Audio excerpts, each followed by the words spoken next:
For today's video guys, magpapagupit po pala ang daddy namin. Oh, sumama na lang kami. Oy, kay baka may mag-angkas pa na kuan ba? Oy, ba't napunta doon ang usapan? Bitaw guys, oy, sumama nang taga kami kay parang nakukulong naman din kami dito sa bahay ba, kay bihira lang naman din makalabas. So may na lang makalanghap tayo ng hangin na medyo malakas-lakas. So ang gagawin pala namin, magpagas tapos maglumi, ganyan. Ay, ganyan lang talaga. Ay, ano pa bang iba, alangan naman magmumol tayo, no? Oy, asa namang pera natin, wala man tayong pera. Sa lumi na lang tayo magpunta kay makaya-kaya raman nato ang presyo na meron namang tag 65 tapos tag 55 ang regular o fights. So dito na muna kami sa may tindahan at nag-cash out muna ang daddy. Saglit lang naman kami dyan. Ang ano lang talaga, ang signal lang talaga ayaw makisama. So ang bebe naghangad-hangad naman yan siya sa mga bola-bola dyan. At pagkatapos nga namin dito ay dumiretso na kami agad sa lumihan. Ang in-order po pala ni daddy ay special sa amin ng anak niya at sa kanya naman ay regular lang. Kahit ganito lang naman to ay talaga namang napakasaya na. Uy,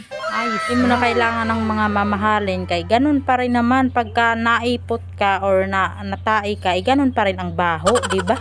Wala namang pinagkaiba. So ito na nga guys, sinubuan ko na ang bebe at kanina pa yan takam ng takam. Pagdating kasi dito, hindi naman yan diretsuhan i-serve sa iyo, ilulutuin pa man yan. Kaya nga pagdating ay talaga namang sige na siya nga. Oy, ako mamaya na lang ako magkakain kung talagang matapos niya siya magkain. Hindi na ako nag-video. Oy, pagkatapos namin dito ay dumiretso na kami. Isabi ko kay daddy, magpagupit ka na lang. Ayaw pa sana di pa papayag ba ganun. Sabi ko, medyo makapal-kapal na nga ang kanyang buhok. Ay gusto ko naman ay pagtingin ko ay gwapo pa rin ba. Bang habulin pa rin siya ng mga chicks kahit may asawa na. So ito na nga guys. Pagdating nga namin din sa pagupitan ay talaga napakaraming tao. Sabi naman ng daddy, bukas na lang tayo babalik. Sabi ko ay wag na, dito na lang tayo at mag-aantay tayo kung kailan yan matapos diyan. Ay hindi na. At tingin ninyo naman ang resulta niyan. Opak.